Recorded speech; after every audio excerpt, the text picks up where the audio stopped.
शक्ति सम्मान समारोह के आज के इस कार्यक्रम में उपस्थित भारतीय जनता पार्टी के क्षेत्रीय अध्यक्ष श्री सहजानंद राय जी, भारतीय जनता पार्टी के प्रदेश के उपाध्यक्ष और विधान परिषद के सदस्य डॉक्टर धर्मेंद्र सिंह जी, गोरखपुर के लोकप्रिय सांसद श्री रविकिशन शुक्ला जी, जिला पंचायत की अध्यक्ष श्रीमती साधना सिंह जी, महापौर डॉक्टर मंगलेश श्रीवास्तव जी, माननीय विधायकगण श्री राजेश त्रिपाठी जी, विपिन सिंह जी, प्रदीप शुक्ला जी, भारतीय जनता पार्टी के जिला के अध्यक्ष श्री युधिष्ठिर सिंह जी, महानगर अध्यक्ष राजेश गुप्ता जी, जनपद भर से आए हुए महिला स्वयंसेवी समूह और एनजीओ से जुड़े हुए सभी पदाधिकारी और उपस्थित बहनों और भाइयों, आज का दिन अत्यंत महत्वपूर्ण है। अभी कुछ ही देर पहले मैंने यहां पर अलग अलग महिला स्वयंसेवी समूह और एनजीओ से जुड़ी हुई नारी शक्ति के साथ एक संवाद बना करके उनके द्वारा नारी शक्ति के सशक्तिकरण के लिए जो कार्य किए गए हैं या किए जा रहे हैं, उनको बहुत नजदीक के साथ जानने का अवसर मुझे प्राप्त हुआ है। मुझे प्रसन्नता है कि मिशन शक्ति के अंतर्गत प्रधानमंत्री मोदी जी का जो विजन है कि नारी को सुरक्षा मिले, उन्हें सम्मान मिले और वे अपने पैरों पर खड़ा होकर के स्वावलंबन का जीवन जी सकें। गोरखपुर की महिला स्वयंसेवी समूह और एनजीओ के माध्यम से इस अभियान को सफलतापूर्वक आगे बढ़ाया जा रहा है। इसके लिए आज नारी बंधन जो शक्ति बंधन अभियान है, इस शक्ति बंधन अभियान के अंतर्गत शक्ति सम्मान समारोह में मैं आप सबका हृदय से अभिनंदन करता हूं, आप सबको बधाई देते हुए अपनी शुभकामनाएं भी देता हूं। आपने देखा होगा पिछले लोकसभा सत्र में, यानी इस बजट सेशन के पहले जो सेशन चला था, उसमें भारत सरकार ने, प्रधानमंत्री मोदी जी ने नई संसद में पहला अधिनियम पारित किया। वह पारित किया था नारी शक्ति बंधन अधिनियम। इसके अंतर्गत देश की विधानसभा, देश की संसद और प्रदेशों की विधानसभाओं में परिसीमन के बाद महिलाओं को 33% सीटें उनके लिए आरक्षित होंगी। पहली बार संसद और विधानसभा में महिलाओं को आरक्षण मिलने जा रहा है। यानी जो प्रतिनिधित्व अब तक होता नहीं था, बहुत कम नारी संसद में या विधानसभा में पहुंच पाती थी। अब किसी के चाहने और न चाहने से नहीं होगा, बल्कि 33% से अधिक सीटें महिलाओं के लिए वहां आरक्षित रहेंगी। वे वहां पर जाएंगी और वहां पर उस सीट पर केवल वही लड़ भी पाएंगे। मोदी जी ने आने के बाद 2014 के बाद से जो कार्यक्रम प्रारंभ किया, बेटी बचाओ बेटी पढ़ाओ के माध्यम से, मातृ वंदना योजना के माध्यम से,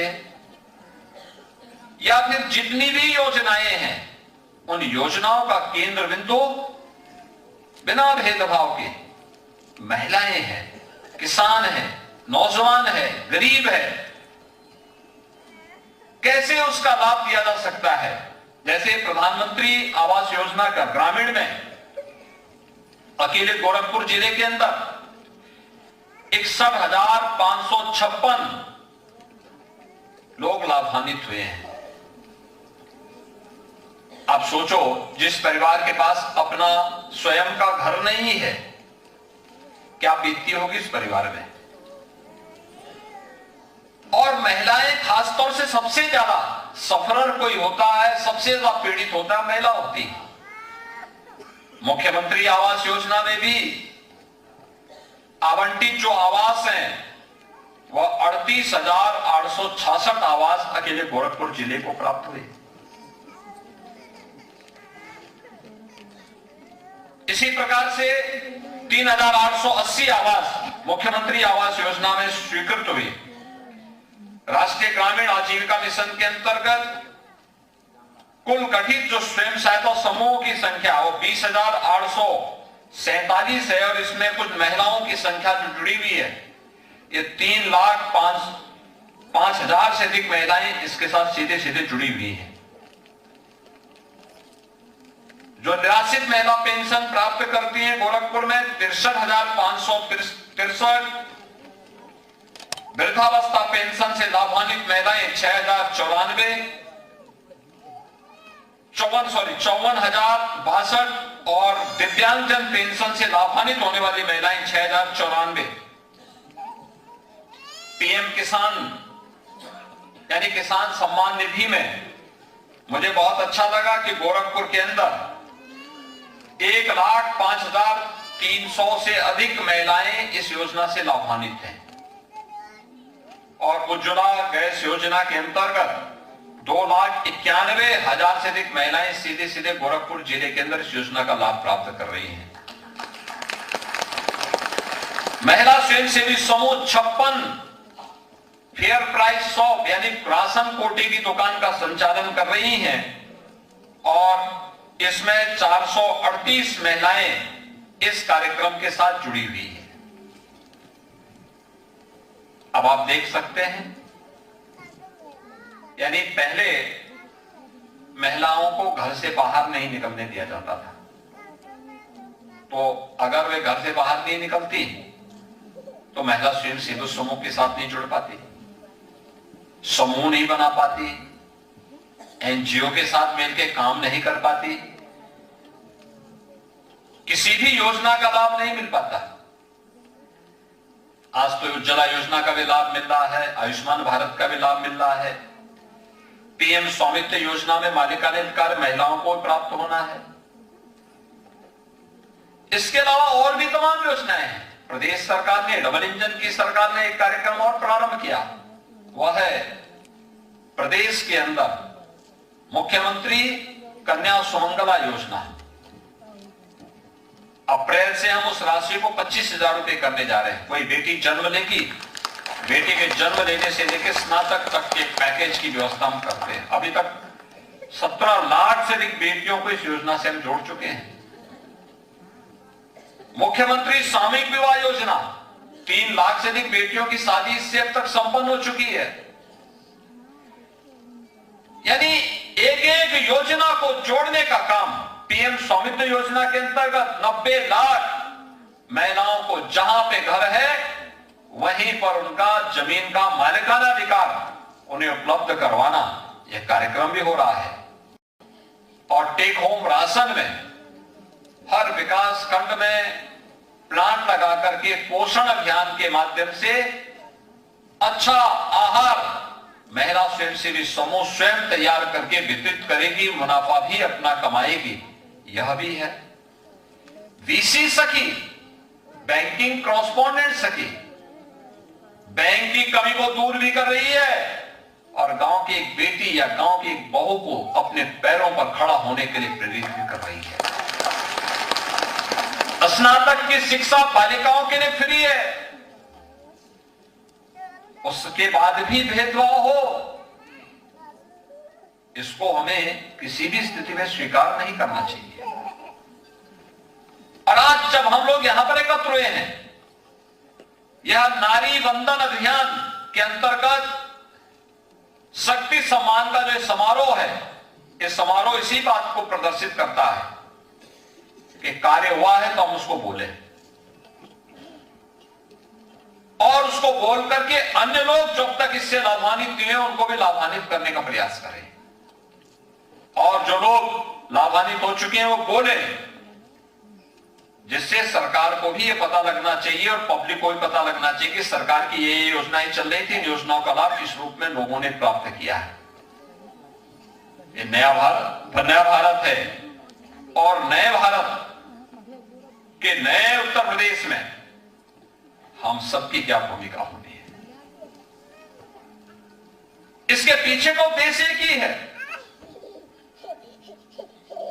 आजादी का यह अमृत काल है, पहला वर्ष है आजादी के अमृत काल का प्रथम वर्ष। अगले 25 वर्ष के अंदर जब 2047 में यह देश अपनी आजादी के 100वां वर्ष मना रहा होगा, शताब्दी महोत्सव मना रहा होगा, तब कैसा भारत हमें चाहिए। प्रधानमंत्री मोदी जी के विजन के अनुरूप एक विकसित भारत का सपना साकार हो सके, इसके लिए हर व्यक्ति को प्रयास करना होगा। वह किसान खुशहाल हो और आत्मनिर्भर भी हो, नौजवान के हाथों को काम मिले, वह नए तरीके से सोच उसके आगे बढ़ सके, आधी आबादी अपने को विकसित महसूस न कर सके बल्कि वह भी सुरक्षित रह सके, सम्मान प्राप्त कर सके और स्वावलंबन के मार्ग पर आगे बढ़ सके। इस दृष्टि से एक महत्वपूर्ण अभियान है और उस महत्वपूर्ण अभियान के अंतर्गत अगर एक महिला आत्मनिर्भर होती है, सशक्त होती है, तो परिवार स्वतः ही आत्मनिर्भर और सशक्त हो जाता है। परिवार आत्मनिर्भर और सशक्त होता है तो सोसाइटी पर इसका असर पड़ता है, सोसाइटी सशक्त और सम्मानित होती है। सोसाइटी अगर सशक्त है तो देश की समृद्धि और उसकी प्रगति को कोई ताकत रोक नहीं सकती है, क्योंकि अब महिला सशक्तिकरण के लक्ष्य को प्राप्त किया जा चुका है और यह कार्यक्रम उसी से जुड़ा हुआ है कि 2047 में जब ये देश अपनी आजादी के 100 वर्ष पूरे करेगा तब हमें एक विकसित भारत चाहिए और विकसित भारत का रास्ता जाता है आप लोगों के बीच से। आधी आबादी विकास करेगी तो देश विकास की बुलंदियों को चूमेगा, अनंत काल तक इसका संरक्षण करेगा, आने वाली पीढ़ी के लिए एक नई प्रेरणा होगी।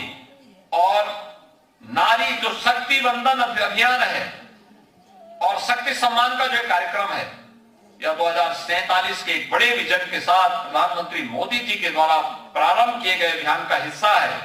इस अवसर पर आप सबको मैं बधाई देता हूं, अपनी शुभकामनाएं देता हूं और मुझे बताते हुए प्रसन्नता है कि सरकार के स्तर पर महिला सशक्तिकरण के लिए जो भी कदम उठाने की आवश्यकता पड़ेगी, उनकी सुरक्षा के लिए, उनके सम्मान के लिए सरकार उसमें अपना भरपूर योगदान देगी। आज का एक कार्यक्रम के लिए महानगर अध्यक्ष को, अन्य पदाधिकारियों को हृदय से धन्यवाद देता हूं और मुझे बहुत प्रसन्नता है कि मैंने यहां पर जिस भी महिला स्वयंसेवी समूह या एनजीओ से बातचीत किया, उनका कॉन्फिडेंस का लेवल इस बात को बताता है कि वे अपनी सफलता में उनको कोई संदेह नहीं है। जब होमवर्क होता है व्यक्ति ऐसे ही मजबूती के साथ अपनी बात को रखता है और हमें इस दिशा में प्रयास करना होगा। मैं आपको इस बात के लिए आश्वस्त करता हूं, आधी आबादी को विकसित करके कोई सरकार विकास की बुलंदियों को नहीं चूम सकता है। और आपको मैं प्रदेश सरकार की तरफ से आश्वस्त करता हूं कि आपके हितों के लिए कार्य करने के लिए सरकार पूरी प्रतिबद्धता के साथ करेगी। आप सबके हितों के लिए सरकार हर संभव प्रयास करेगी। आज के इस अभियान के लिए मैं एक बार फिर से महानगर इकाई को और सभी महिला स्वयंसेवी समूह और एनजीओ को इस कार्यक्रम में भागीदार बनने के लिए हृदय से धन्यवाद देता हूं और विश्वास व्यक्त करता हूं कि शासन की योजना को जन जन तक पहुंचाने में आप सबका अभिष्ट योगदान सदैव प्राप्त होगा। आप सबके प्रति मेरी शुभकामनाएं। धन्यवाद। जय हिंद।